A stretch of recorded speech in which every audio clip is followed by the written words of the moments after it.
Good morning if you're on the West Coast, good afternoon if you're on the East Coast, and good late morning if you're from the Midwest. I am Antonio Sacre, storyteller and children's book author. And this is my monthly Zoom that I offer to teachers around the country to help them, to share with them how I come up with my writing ideas, and to hopefully entertain kids who may be listening. Just as a quick note, there are teachers from schools all over the country. We have people from Texas and Kentucky, North Carolina. My mother-in-law is on the line too. It's excellent. And I have two stories planned for you, and then a quick couple of side tips about how I write. So I'm going to tell a story about bath time with my brothers and I when I was younger. And as I tell this story, kiddos, teachers, I want you to notice how I set up the scene and the characters in the scene. And then very importantly, I want you to notice how I almost always have the characters want something that they can't have. That's how I think about conflict in a story. So I want to tell you that on the day that I was born, my mother held me in her arms and she looked at me and she said, "Coo, coo, coo, coo." I don't remember this. That's what my mom said. And as she was leaving the hospital, there was a sort of painting or a poster of a stork on the floor of the hospital.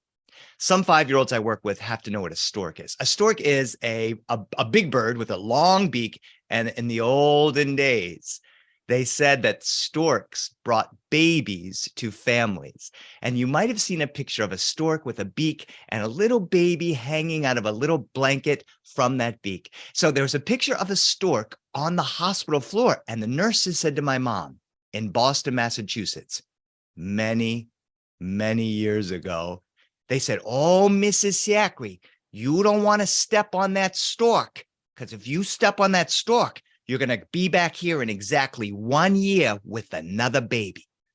And my mom looked at the nurse holding me and she said, "I'm not superstitious." And she walked over to that stork and she stepped on it. And all the nurses in the hospital went, "Ah!" And then my mom, being who she is, stepped on it again. And they went, "Ah!" And my mom walked out of the hospital with her beautiful baby boy. Coo, coo, coo, coo. Exactly 1 year later, my mom was in the hospital giving birth to not one, but two boys. On my very first birthday, my mom had twins. And as she was walking out of the hospital, her holding one baby, my dad holding the other, both of them walked very far around the stork. And so I was given the amazing, beautiful, annoying, terrible gift of baby brothers on my first birthday. Because I have two brothers, I had to share everything. Hopefully, some of you kids are lucky enough to have wonderful siblings. And hopefully, some of you kids are lucky enough to be an only child. Ah, that would be awesome. That would have been awesome in some ways. I had to share a bedroom with my brothers. They got bunk beds, and I had to sleep on a little bed on the side of the wall. I had to share my clothes with my brothers. We were pretty much the same size, so I was never guaranteed to get my favorite shirt or my favorite pair of socks. They pretty much let me have my own favorite pair of underwear. I had to share my toys with my brothers. We had to share food. If there was one thing left in the fridge, whatever it was, a pickle, a tomato, an apple, a piece of cake, if there was only one thing, we had to divide it into 3 pieces.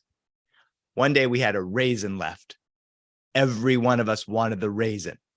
My mother said, "Nope, we share things in this family." And she cut that raisin into 3 pieces. Sometimes I hated sharing everything with my brothers, but there was always somebody to play with. There was always enough kids to form a team. There was always enough kids to have a great big wrestling fight with. And one of the things that I loved sharing with my brothers was the bath. My mom found it too difficult to bathe three of us at different times, and we had a big enough bath in the bathroom that she decided she was going to do our weekly bath time. And her joke that she said every week was, whether you need it or not. Three boys back then, we needed our weekly bath. It probably should have been a daily bath, but mom was busy. So we had this really big bathtub, and it had this like long porcelain edge. It was a very kind of thick, old school bathtub. And the ledge was so big that you could set up your rubber duckies and the little plastic figures that we would play with, and our little superheroes, and all the different bath toys, little boats that we had. And my brothers and I would get into that tub, and we would just play with those little toys for what felt like hours. And it was a break that my mother had. She'd be in the kitchen finishing up cleaning or getting dinner ready, whatever it was. And so one day my mom came into the bath as she was starting to turn it on, and she had a box. And the box had a great big cartoony bubble with big eyes, and it said Mr. Bubbles. And my mom says, oh, Mr. Bubble, bubble bath. It says here on the back, for a perfect bubble bath, you need 1 scoop of bubbles. So my mom scooped into the little box and threw that little scoop of powder into the bath. She says, wait a minute, I have 3 sons. 2, 3. Wait a minute, they're getting bigger. 4, 5. Wait a minute, I need a lot of time alone in the kitchen figuring out things. And my mom took that box and she dumped the whole thing in the bathtub.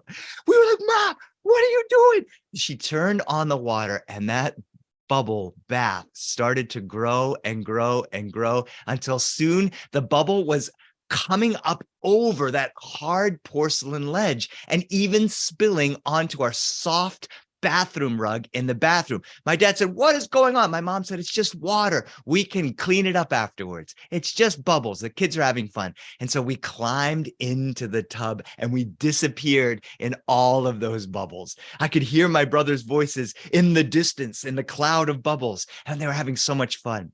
And as the bubbles started to settle a little bit, just our heads were peeking out. And my brother Robert started to fashion a bubble beard from the bubbles. Have any of you ever fashioned a bubble beard from the bubbles? And my brother Henry and I, oh, that's cool. And we did bubble beards. And then my brother Henry says, I want a bubble hat. And he started to fashion this great big bubble hat on his head. And Robert said, I want bubble hat on my head. And he fashioned his bubble hat. And then I said, I want bubble muscles. And I fashioned great big bubble muscles on my butt. Rah! And there I was with my bubble beard, bubble hat, and bubble muscles. And we were having so much fun. Well, the bubbles continued to settle. And then my brothers began to play with the boats and the rubber duckies and the little figures. And I was doing that as well. And our fingers were turning into little prunes, and our toes were turning into little prunes. And we played, how many prunes do you have on your fingers? And we were counting. Oh, I've got 10 prunes, and he's got 10 prunes, and he's got 10 prunes. And he was like, I'm learning addition in 3rd grade. 10 plus 10 plus 10 is 10 is 3 tens. And Robert says, yeah, that's 300. And he was like, 300. I have 300 prunes on my fingers. And I'm like, no, because I was the know-it-all. 3 times 10 is 30. 30. And if you divide 100 by 3.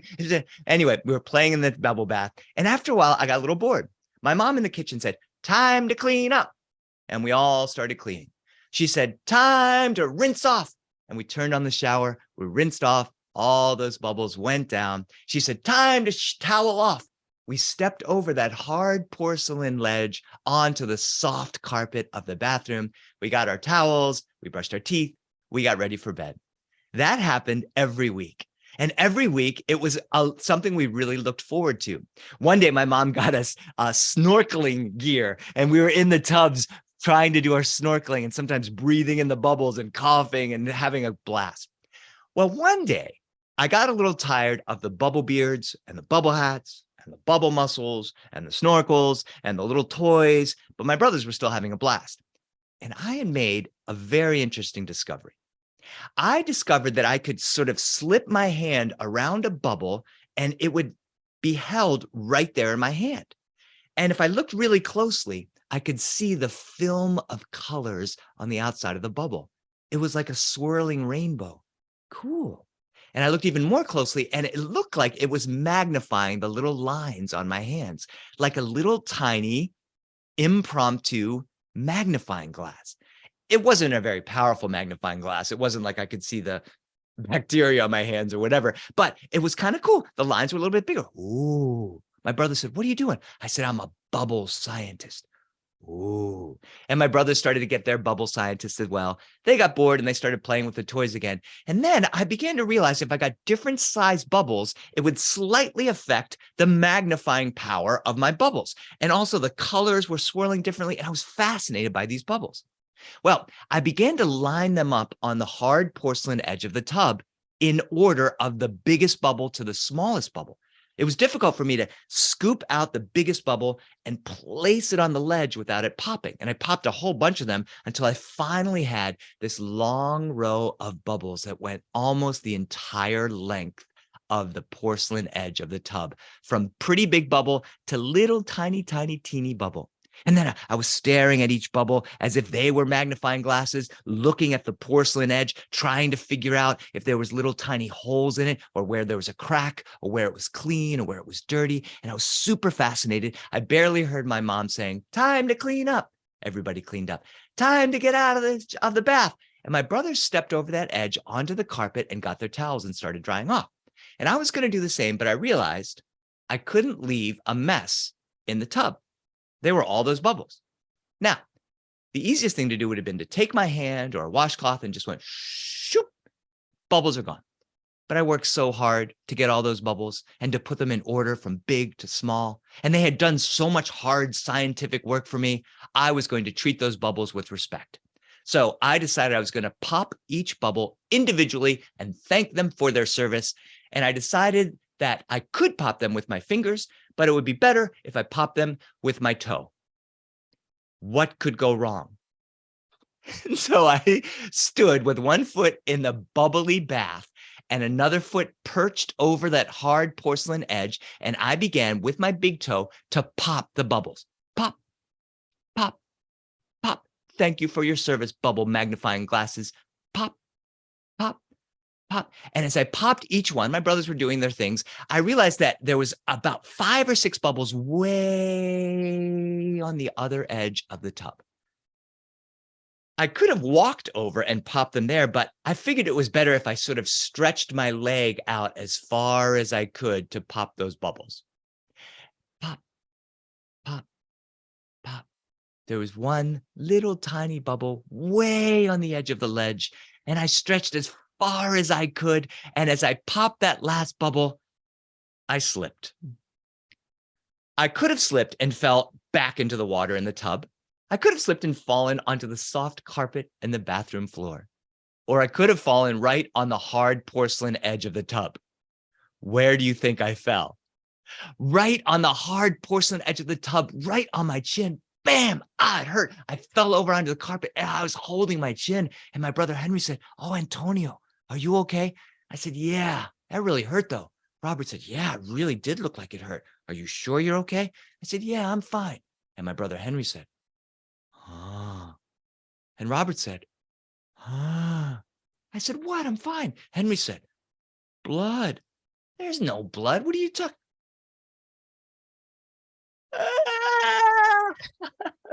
I don't know if you had this experience that when you get hurt, if you don't see blood, you're okay. But the second you see blood, you freak out. Well, that was me as a kid and me as an adult and me as a dad. I was crying and my mom came running in. Now, my mom is a nurse and she came and she saw that blood and she went right into nurse mode. She said, "Oh, honey, you have a cut on your chin. Let me help you out." She cleaned it up and she put a Band-Aid on my chin. Do you remember how Band-Aids make everything feel so much better? That Band-Aid was on my chin. I said, "Thanks, Mom. I feel so much better." And Henry said, "Ah."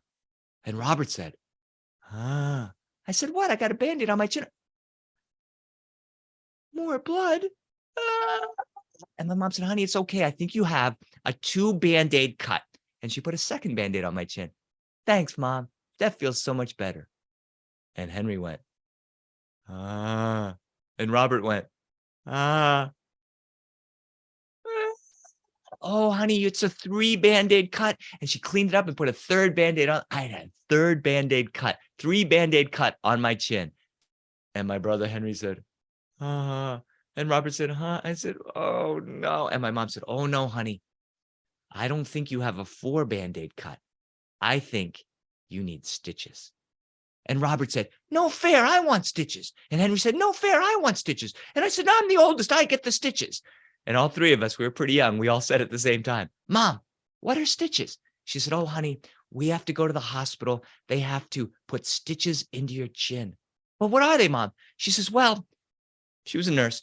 They take a needle and they kind of sew your chin shut. And Henry says, they sew his chin shut.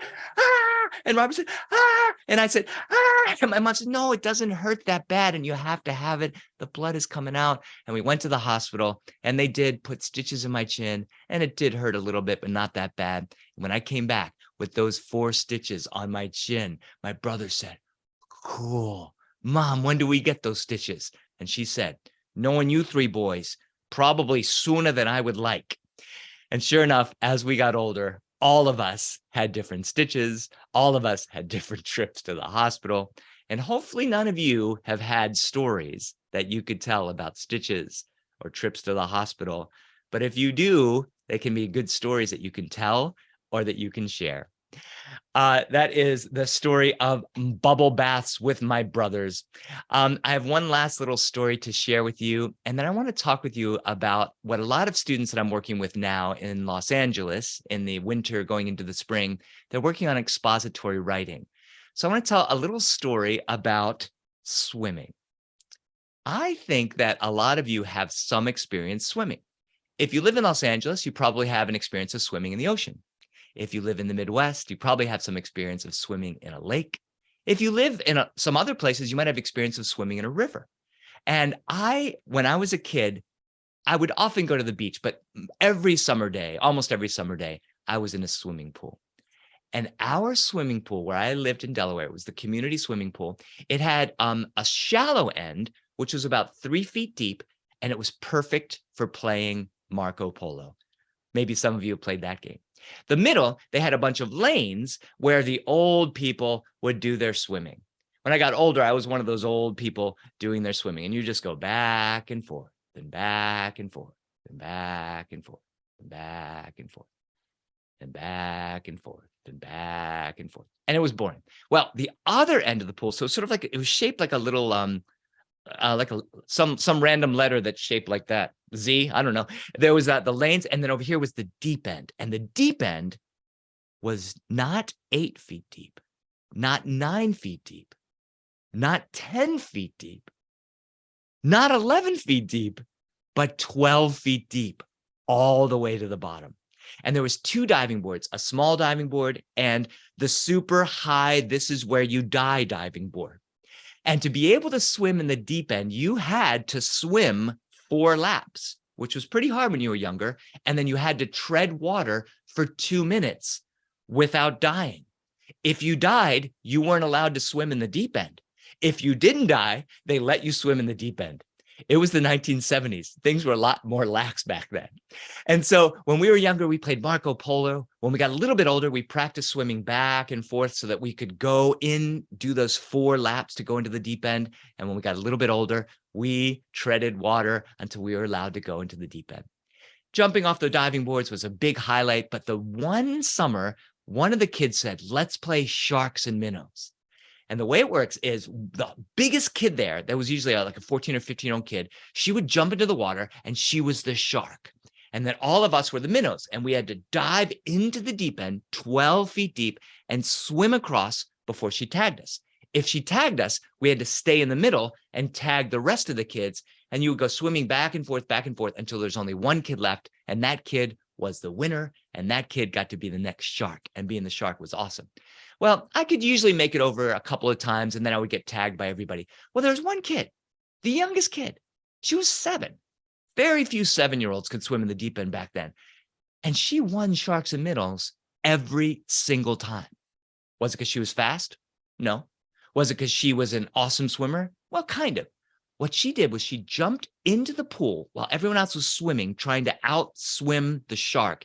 And she would hold her breath and she would sink 12 feet to the bottom.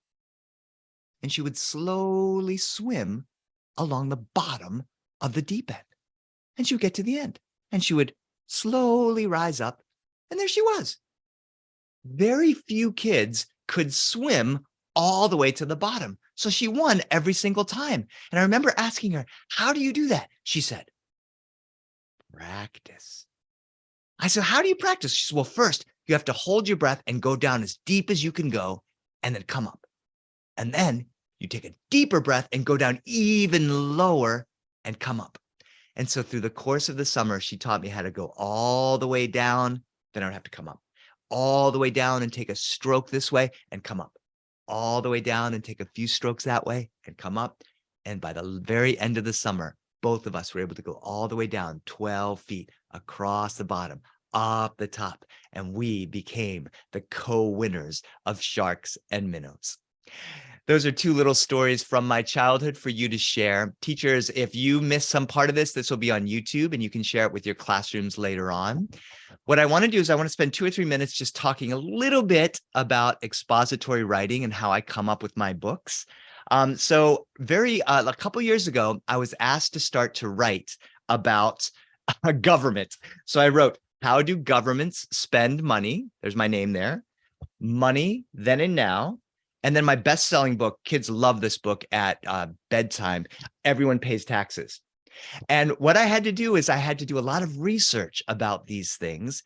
And one of the tools that I used that really helped me was to sort of think about the subject as this great big watermelon, right? So I wanted to share with you the swimming exercise. So here's the watermelon. The watermelon is my big idea about swimming.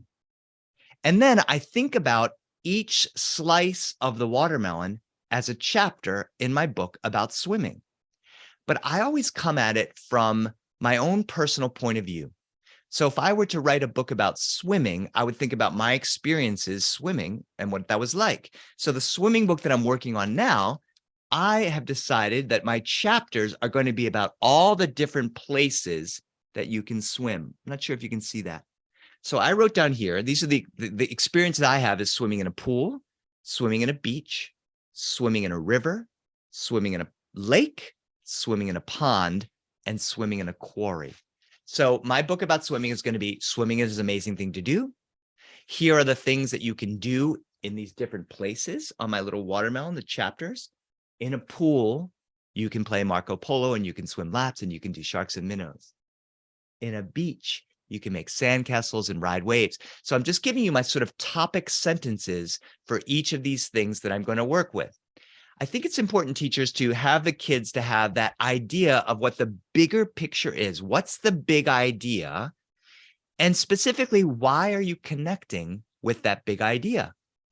I think it's important that they have some sort of connection to the thing that they want to write about. It's interesting. My daughter's now working on a state project, the 50 states, and the kids had to choose their states. And she chose the state of Alaska, a place we've never been, a place we don't have any family at, but she's been learning about Alaska from the library, getting a bunch of different books from the library. So those are just a couple small things I wanted to mention. There are some teachers out here with students. If you have any questions from your students that they want to put in the chat, you can start to type those questions in the chat. I'll take a peek at it as we're wrapping up a little bit and see if there's any questions I can answer for any students that are out there. Those of you who are watching this on YouTube later on, you can always email me. You can get me on my website, antoniosacri.com, and my email connects you right there as well. Let me take a quick peek at the chat. Let's see. Oh, so there's a question here. What's my favorite place to swim? When I was younger, it was definitely the pool. And the reason that it was my favorite place to swim was because when I was a kid, it was full of other kids. So there was always somebody to go. You know, if I got tired of playing with my brothers, there's always people there and all of us would do it. But now I live in Los Angeles and one of my favorite places to be is the beach. And it's funny, I don't really swim on the beach as much. in Los Angeles, where I live, the waves can get pretty big. And so to swim on the beach, you have to swim way past the waves, and then you can swim along the shore, which is kind of interesting. But I love to ride the waves with my children. And that's something that I love to do. And then we get to make sand castles. So this is kind of fun in Los Angeles for us. But I do want to share with you a quick story about swimming in a quarry. Many of you probably have no idea what a quarry is. In Boston, not too far from where my mom's family lived, they would dig these huge holes and take out the rocks and use the rocks to build roads. And eventually they would dig so deeply that they would hit water and the quarries would fill up with water. It's a very specific and odd thing to think about. So can you imagine you're just walking along and there's just a big hole in the ground filled with water. To get to the water, you have to sort of jump about 10 or 15 feet, and the water is freezing cold, and it can be hundreds of feet deep all the way down. And the problem is that it's difficult to get down. It's difficult to get up. You don't know how deep it is. You don't know if there's cranes at the bottom. It's very dangerous. But every year, kids go around and they dare each other to jump in the quarry. And I have never had the bravery, or maybe I had too much intelligence to jump in the quarry, but I grew up hearing stories about the quarries from my uncles and aunties in Boston. As you move about your school year, I want to thank you all for listening to my stories. Teachers, I want you to know that I do this every month. I have my books are available on Amazon, including my newest book, My Name is Cool. It is a picture book for 4 to 8-year-olds. And also, I wanted to let you know that my book, The Barking Mouse, is now available as a softcover book. It was out of print for a while, and they just reprinted it as a paperback. So that is very exciting. Thank you, students and teachers from around the country. I will see you in February. We're going to send out an email later on today about what the next storytelling will be. And if you have anything you need supported in your classrooms, teachers, you can always email me, and I plan my storytellings around what you're working on right now.